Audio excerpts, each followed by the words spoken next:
You tell me what you put in the search bar, and I'll tell you about your mother and father. What? That's insane. That's Ron Carucci, the CEO whisperer with a near godlike ability to not just read people like a book, but completely transform them. Let's talk about why you have 37 watches in your closet. But how does he do it? It's not magical at all. It's science. Ron is the mastermind behind 9 best-selling leadership books, a viral TED sensation, and a true genius in not only understanding human behavior, but predicting it. You're 33 years old. Okay. When you're 42, you're probably divorced. In this episode of BSU, you'll learn the shocking truth behind what's really controlling your behavior. Oh my God, I see the pattern. Ron's secret weapon for destroying bad habits. If you start to get close, you will probably have a really clammy feeling in your stomach. And the single most important question he teaches every CEO he works with. That question was the one that made people squirm the most, but it works. It's so good. One of the most frustrating things in our lives is when we make the same mistakes over and over again. And I can speak for myself. When I do that, sometimes I feel like a complete idiot. But after discovering your work, I realized that it's not necessarily that I'm dumb, but it's about something much deeper. So, Ron, why do we make the same mistakes over and over again? Well, not for lack of trying to change. We all have repetitive behaviors that we're conditioned to repeat. We all slap our foreheads and go, why do I keep doing that? We have something we do, whether people know about it or not. It's private or it's public. And what we fail to realize is that what's happening in that moment is we're returning to the scene of a crime. When I freeze up in tense moments, when I snap at a barista who's taking too much time, when I shove my kids away because they're annoying me because I have a deadline, when someone asks me for feedback and I sort of punt because I don't want to deal with their defensive reactions. There's reasons for that. These are not random choices. When we do something, especially if it's a repetitive choice, it's learned behavior. And the question is, how'd you learn it? When did you learn it? And until you can get to the place where you understand that, you can't change it. Because these are involuntary responses. They're like a sneeze. They're just an involuntary response. Yeah, I'll give you an example. In my mid-20s, I was at work and in cubicle farms. We sit in cubicles. I'm in my cubicle, and I could hear the guy next door hustling around. And he gets up and he looks over the wall. He says, "Hey, did you take my coffee?" Before I could even understand what was happening, before I even thought about what a stupid question it was, I was this close to him over the cubicle wall, and why the fuck would I take your coffee? And he's like, well, I just was asking. And I'm having an out-of-body experience going, what the hell is wrong with you? Just sat down, never gave it a thought. I was just irritated that day. Right? A few years later, now I have kids. I'm a great couch potato dad, lazy at night. Been asked a million times not to put dishes in the sink. I walk in the kitchen and put dishes in the sink. I'm leaving. My wife comes in. She goes, "Are those your dishes?" Before I even thought, I said, "Nope." She's like, "I just saw you put them there. Must have been the kids." And I'm thinking to myself, she saw you do it. Just go put them in the dishwasher. Why are you saying this? But it was an involuntary response to push that away. And I'm thinking, maybe I'm just a pathological sociopath. Why else would I do that? Judge myself harshly, all that stuff. It would be years later, through the help of a great coach, that I come to understand the origin stories of those behaviors. And there were many examples besides those. When I was 10, my dad, you grew up with Italian parents, you understand how this works. Some people watch The Sopranos and they think it's fiction. We watch The Sopranos, we think it's Thanksgiving. There were a lot of things in my house you could do wrong and get varying degrees of grace for. But there were some things that were A-class felonies, and they were an A felony and with an A-class felony punishment. I'd done one of those. And I knew my neighbor and her mother were about to come over and rat me out. And I had this thought. I thought, well, maybe if I preempt their visit by confessing the crime, I can plead this down from an A-class felony to a D felony. thinking this is a brilliant strategy. I was sincerely remorseful. I said, I'm sorry. I hope we got a hotel. Didn't work. I got double A class felony punishment. I got the shit kicked out of me, like violently. I remember a therapist saying, that's violence. I'm like, no, it's not violence. We're New Yorkers. Later that year, my grandmother lived with us. And my grandmother collected plants, God knows why. Mother's Day, Christmas, Easter, her birthday, people were those plants with all the different kinds of plants in them. I swore that my living room was like the Brazilian rainforest. And we all had to take turns each week watering them. And you know how plants come with those little sticks in them, right? The little plant. So you have your Mother's Day, or it's a little teddy bear, whatever. One day, my grandmother comes to me and she says, where are they? And I have no idea what she's talking about. I'm like, where or what? I know the little sticks in the plant, she took them. I'm like, what? She says, you like to make things, you play swords, you make little presents out of them for other people. I get it, but just tell me where they are. I said, Grandma, I don't know what you're talking about. And so she assumes I'm lying. And my grandmother every day after school would make us snacks. She peeled carrots and celery for us. We played cards together. We watched TV shows together. Like we were really close because both my parents were at work. And I was exiled, like for the next probably almost 3 months, cold shoulder. The woman who was helping to raise me, who, I told some of my most private secrets to, barely said a word to me. And it was early, in the middle of the fall. I walk in the kitchen and she hands me the telephone back when phones had cords on them. And I don't know who it is. I said, hello. And it was my aunt. My aunt, who was to know it all about everything. Nobody liked her very much. We all have one of those aunts. This was Aunt Betty. And she explained that when she was out there in June to our house for my grandmother's birthday with all the new plants, she saw all the sticks in there and said, oh, they're not good for the plants. They'll hurt the plants. I'm just going to throw them out. So she threw them out. She didn't give it a thought. And she said, but I know you took a lot of heat for that. I'm so sorry. Back in my mind, I was thinking, I can leverage this. How can I what can I get? Over the phone, my grandmother apologized. And what my coach helped me realize was that summer, in those two incidents, my body imprinted about any accusation whatsoever, false or true. It won't matter if you tell the truth when you do something wrong, and it won't matter if you did whether you did anything wrong. You're still going to be guilty. And so any form of accusation, true or not true, I was not safe. I was guilty of the crime with my dad. I wasn't guilty of the crime with my grandmother. Same response. I was punished and exiled either way. Wow. So that's why you got in the guy's face when he just asked you if you had touched his coffee. If he had, and my coach said, if he had said to you, have you seen my coffee? You wouldn't have that response. So it seems like everything we do is based on childhood. Is that a fair statement? I don't know that it's childhood. It could be adolescence. Could be last week. Our nervous systems are always gathering data, right? They're always on high alert, looking to spot threats. The problem is when we spot the threats in places where they don't exist. And so let me give you an example. Andy was a client of mine as a CEO of a great company he helped to start. And everybody loved him. He was affable. He was friendly. He was brilliant. He had great ideas. He lived on inspiration, and he couldn't shut up. No matter how hard he tried, he just kept talking. And if you had a different idea than him, if he sensed that your idea was being pushed, he just would talk you down till you wore out. He lost a marriage over it. He was losing talent over it.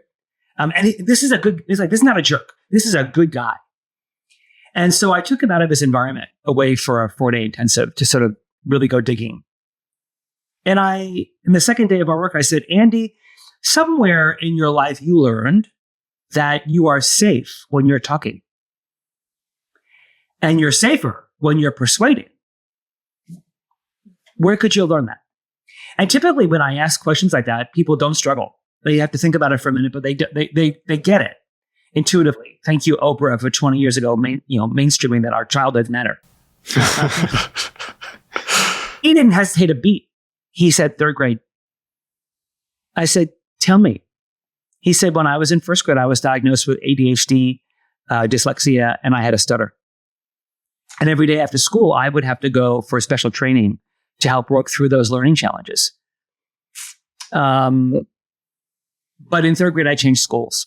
And in 3rd grade, those classes were at lunch during recess. So everybody else got to go out and play and have lunch. I had to walk past all of my jeering peers, mocking me to what everybody fondly referred to as the stupid classroom. And and for 3 years, till 6th grade, Andy walked every day past that mockery. And I could see water pooling in his eyes. I could tell we had some pay dirt here.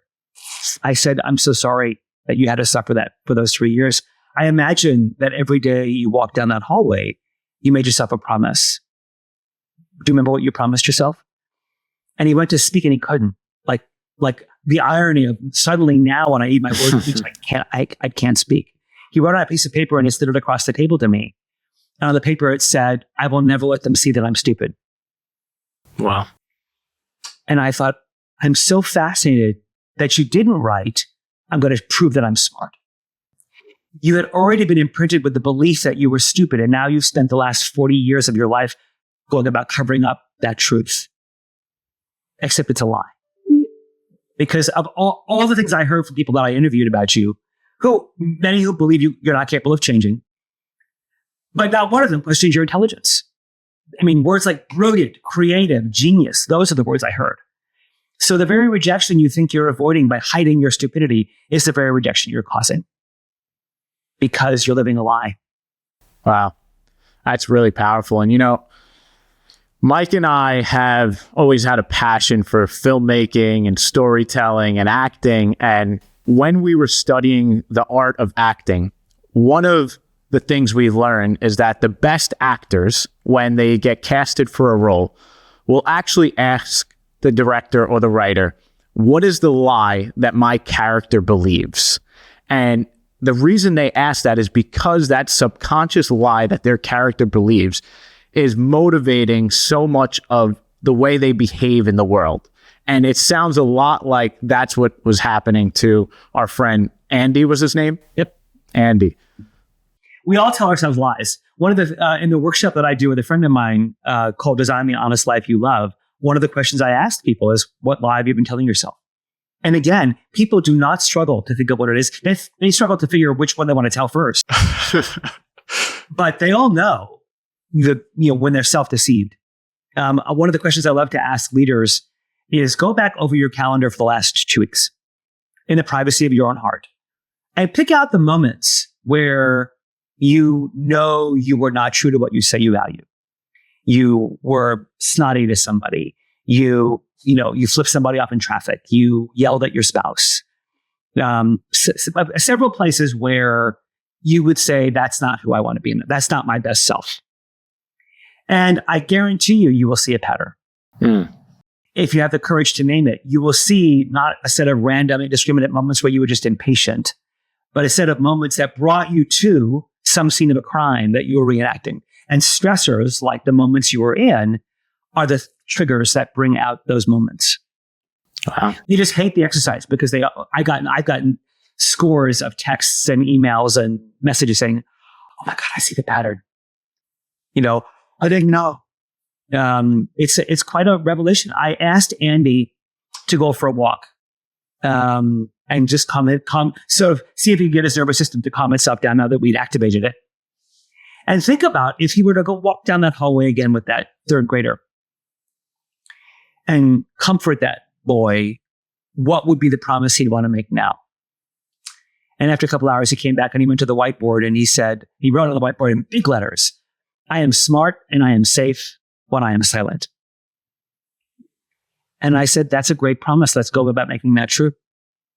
And he wasn't perfect. He would still blurt out in meetings when some of that, but he learned to recognize someone's better idea is not a threat to me. It's not a risk that I'm going to be exposed as stupid. It's actually a sign of my great leadership that I've created people around me to have good ideas that are better than mine. And so he had to train himself in those moments when he felt activated to go, I don't need to protect myself in this moment. I'm safe with these people. And they have my best interest at heart, and they have our company's best interest at heart. And I don't need to one-up them. Didn't stop him from trying. But over time, he had to train himself or retrain himself in the truth that I am smart and I am safe, even when I'm not talking. So does this come into play? We talked a lot about leaders so far, but what about like the dark habits? Like, let's say porn, smoking, things like that. Are those things also stemming from origin stories? Absolutely. All addictive behavior is an imprint, right? It's a returning to some pain or some angst. Many people refer to addictive behaviors as trying to numb, and in some ways, it's a little bit of an oversimplification, but it's true. I want to calm my nervous system, and I know lots of people who struggle with porn addiction, gambling addiction, spending money too much, and the self-soothing behavior it is quelled. So you may even have a thought of a meeting I'm going into tomorrow, and suddenly I'm on or I'm getting close to Thanksgiving. Phenomenal research. In sports towns, where people of high moral value, high commitment to principles, when they're in a town where their sports team loses, usage goes like quadruples. What? That's insane. Yep. And the reason for that is what? Highly moral people hiding something for starters, but because the loss is vicarious, right? It's a defeat. But all compulsions are nothing more than reenactments. I talked to lots of. I have a friend who's written the quintessential book on porn addiction. Jay Stringer wrote a book called Unwanted, and he had 5,000 people in his research, and the stunning discovery of origin stories of sexual abuse, of things people didn't even think of as it was an older brother that introduced him to. It was a mother that was a little too comfortable in the bath, and those things imprint poorly. It was a kid down the street saying something shameful. One story he tells in his book is very telling. The guy had come to him for an intensive because his wife had caught him cheating. His addiction was buying sex, and his wife caught him. And it was every Friday he would go leave work early, go find a sick worker, go to the same hotel. He never connected the dots that as an 11-year-old boy, his mother knew his father was cheating. And every week, his mother would drive around town trying to catch the father. He'd be in the back seat. And he talked about remembering being both excited, like he was on some kind of criminal solving case, and also terrified of like, what would happen if we did find him? And what would that mean? Because on some level, he's like, I want her to be wrong. I don't want this to be true. Every week, they went to this search. One day they found him. And the mother got out of the car, made him stay in the car, went up to the hotel room, walked out a few minutes later. He never saw his father again. All through his teenage years, every Friday, he would ride his bicycle through, just go random riding. Never realized he was looking for his father. Every week, going to buy sex on the same day. Never occurred to him he was reenacting that search. That is insane. That's how our memories are stored, and that's how we resolve them. But if we never interrogate the behavior, if we just keep saying, I said I was going to stop, this is the last time, I swear, but we don't interrogate the origins, and we're not kind and compassionate to ourselves and doing it, because often we judge ourselves, right? It's you're a sick, twisted buck. What's wrong with you? Yeah. What's the matter with you? You can't stop this, or you're such a wuss. You can't speak your mind in a meeting. You freeze up like a little cow. We have all these judgments, and as we judge ourselves, all we're doing is entrenching the trauma. We're just reinforcing it and making it stronger. until we learn to be kind and compassionate to ourselves and curious about how did I learn that? Not what's wrong with me, but how did I learn that? And to see ourselves not as the behavior, but as someone who made a choice to protect myself from something else. So what you're saying is when we catch ourselves doing dumb shit, like opening up Hub, in that moment, if we catch ourselves, to not beat ourselves up and say, you're doing this again, how dare you, or this is disgusting, you're a pig, but to get curious and ask, why am I here? And ask, what is it I'm meeting? And here's the thing that Jay says.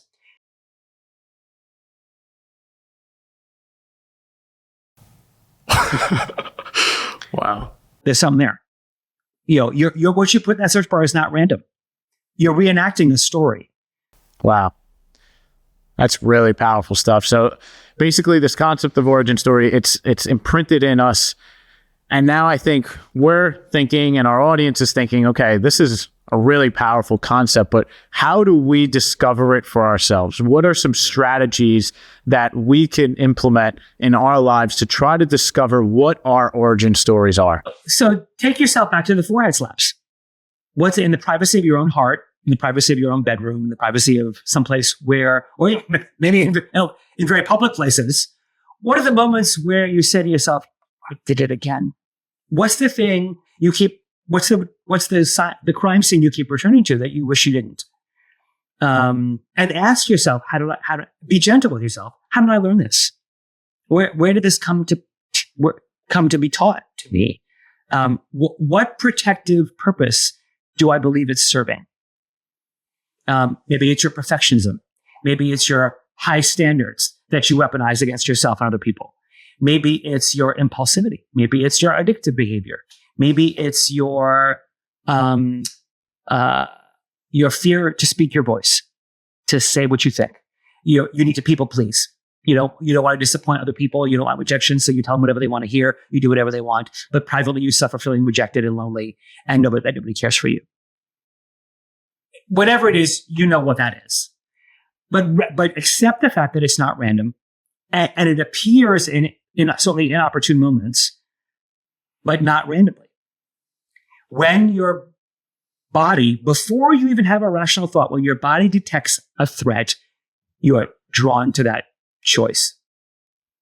If you can stop, or at least pause the process long enough to go, what happened in the last, could be day, hour, 20 minutes, that activated my alarm system that's bringing me back to this, what I believe will keep me safe.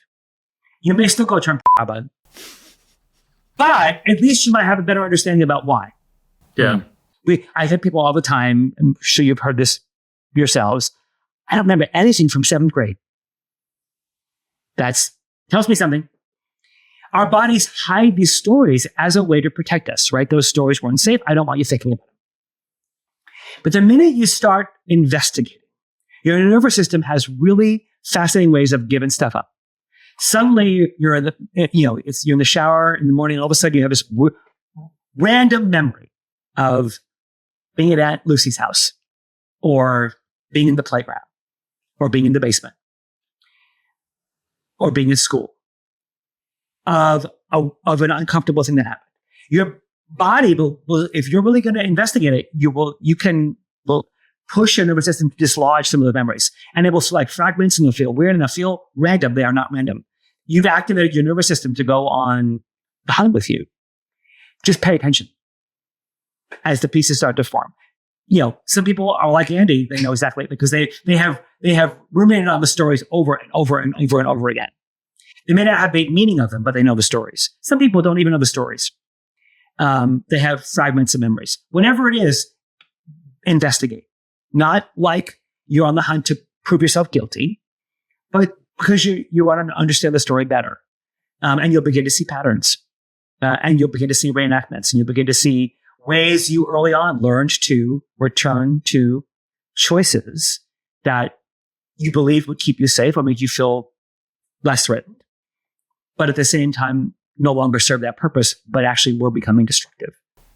I feel like there's this gold that is inside of us, and origin stories are this magic tool to excavate this gold inside of us. What is a question that if I'm going to sit down after listening to this to start with, that I can start digging up some of the golden nuggets? Maybe I won't get all the way down in this one session, but like, where should I start? What question should I start with? I would start with the question of, when are you dissatisfied? Where in your life do you find yourself unhappy? So I would sort of be gentle with yourself and just start examining, where are the places where you wish things were different? And then ask yourself, what's the forehead slap? What's the thing you wished you could change but haven't been able to? What's the behavior you keep returning to that you have told yourself you wouldn't, but somehow you keep doing it? So let's say I ask myself those questions and I start to come up with answers. How then do I go on to take it a level deeper and figure out where how do I find the origin story that created these behaviors? What questions should I ask myself to find that? It may all stem back to one moment. Could have been my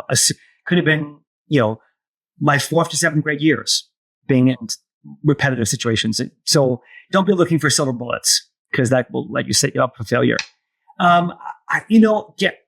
Get accompaniment. We should never do these journeys alone.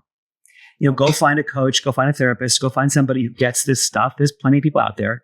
Read The Body Keeps the Score. It's a great book. Stay curious. Don't assume that the dot connecting is the answer, because you're going to set yourself up for a lot of disappointment. It's just your body handing you the compasses. Now go follow the path. But don't set a timeline of, I got to be over this in 6 months. Not going to happen. It's a lifelong journey. As I'm sure you'll tell all your listeners, becoming your best self isn't a destination. It's a lifelong journey. So get help. If you think you're going to do this on your own, you're already going to fail. You're setting yourself up because you can't keep this in private, in the secrecy of your own soul. And the deepest transformations of our own souls and our bodies happen in community. They happen in relationship with other people, because those are unloved parts of our story. Those are the undigested life experiences that have to be loved. And if you keep love away from those parts, they remain secluded and dark.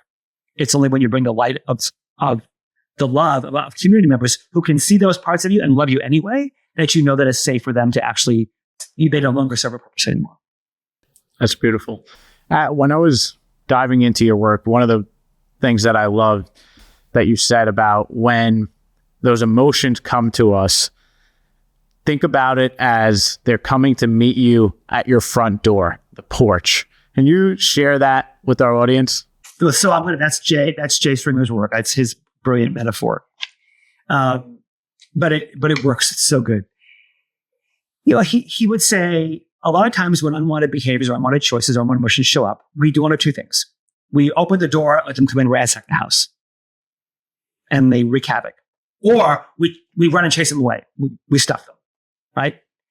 Neither of which serve us well in the purpose of redemption. And so he says, open the front door and step outside, meet them on the porch, and be kind. Say, what is it about this moment that you feel I need you? What is it about this particular season or this particular event or this particular day that you feel you deserve to come into my home? And just engage it. And it will answer you. Yeah. I love that analogy because it gets you to step outside of yourself for a second and kind of take this meta approach to this emotion and why it's there, rather than what normally happens where it just kind of hijacks us and takes us over. And leaves us, we have the adrenaline high and then we have the dopamine hangover. And then we feel guilty and shameful and horrible and sad and a lot of self-contempt. And then our nervous systems calm down and we just start again. I feel like it's a lot easier to meet those things at the porch in your day-to-day life. Like going back to the porn example, if you catch yourself, like you open Hub and then you catch yourself You're like, wait, let me meet this at the porch. Let me not get shameful here. I think another cool question to ask that thing that you're meeting at the porch is, what origin story is at play here, right? Because, and that's like, in my opinion, the beginning work is like, before you start getting like super analytical about these micro moments throughout your day, like sit down and do that first brunt of work, which is like, what are the old stories that are creating these micro moments? Because once you get that initial understanding of your past, now you're better armed to face those micro moments when they do come up, because you have that awareness. Kind of like when Andy went to his employees, and when they came to him and said, hey, you're doing it again, he's like, oh, I'm doing it again because of that story. I agree with you. Asking the question, who taught me you? Yeah. Well, so what will happen is if you start to get close, you will probably have a really clammy feeling in your stomach. Your palm might get sweaty. You might get, tense in your neck. Wherever your body stores stress, your body will start to react before you can have a memory. When you know your body's reacting like that, you know you're getting to the surface. The memory may not appear. The memory may clamp down because it just is it perceives itself to be too threatening for you. But when your body starts to react before you even remember, you're learning that however this happened must have been pretty tough for me to take if I locked it down this hard. All the reason why I need to keep staying curious and keep finding it. This is scary work, right? To go into your past, to dive in and to try to uncover these origin stories. You're really diving into your past suffering and your past pain. And that's not something that is fun, really. So if I'm listening to this right now and I'm saying to myself, this is all great. It makes a ton of sense, but I'm driving home right now, or I'm cooking dinner. This all sounds great, but I'm probably not going to actually do this. What would you say to that person? I would say you're 33 years old. I would say, okay, when you're 42, you're probably divorced. You'll probably have lost 2 jobs. The calculation you have to make is not the pain of doing the work. What's the pain of not doing the work? Well, I mean, it's a mortgage, right? It's a balloon payment coming, right? Because here's the thing: the protective mechanisms you've chosen, the private behaviors you don't want anybody to know about, the public behaviors that that you refer to as, that's just my personality quirks. I just talk too much, I know, or I get nervous in big moments. You found some way to make that smaller. Those will wear out. They will not accompany you till you're 80. At some point, they will break down. They will no longer be serving a protective mechanism for you, and they no longer will work. They won't even be satisfying to make you feel safe. They will break down. And with it, you have to decide, are you willing to put all the chips of your future, your spouse, your children, your career, your friendships, your family, on the table, in hopes that when those things break down, it's not all going to go to shit. Because we've all seen that story. We've all seen the broken marriages. I showed up at work drunk one day and got fired. I walked into a client meeting to close a big deal and I messed it up. I alienated my kids. They won't talk to me. We've heard all the stories. Those all have beginnings in unaddressed origin stories, in undigested life experience. These are the orphaned parts of our life, right? These are the orphaned stories that need homes. They will keep coming and knocking at you till you lift them in. So you have to ask yourself, this doesn't sound like fun. I don't want to do this. This is, I'm fine. I don't have any real trauma in my life. I love that one. It's my favorite. Really? Okay. Let's talk about why you have 37 watches in your closet. Why is your closet organized and color-coded and you have every Ralph Lauren shirt known to man? Interesting. You seem to really want the world to know how successful you are. What's that about? There's an origin there. Again, we most of us think of trauma as these catastrophic, horrific, rated R TV movies or some Netflix series. That's not there. Trauma is a continuum. It's a spectrum. And it happens in micro and macro moments. It happens in multiple ways. And everybody's nervous system is different. And we'll record the events of our lives for different reasons in different ways. Ron, thank you so much for sharing this concept on origin stories. And the reason I really love it so much is because you are empowering us to believe that we can change our stories, that we hold the pen to the narrative of our life, and we do not need to keep replaying our past that was imprinted in us over and over again. We can get to the bottom of it and we can change it. So thank you for empowering us, and we love you, man. Thank you for your wisdom. I love you, guys. Keep up the great work in the world. I love what you're doing. Thanks for hanging out with us, FIO fam. We hope you enjoyed that episode. And if you did, then you'll probably also like this episode right here about how meditation can deepen your self-awareness even further. Peace.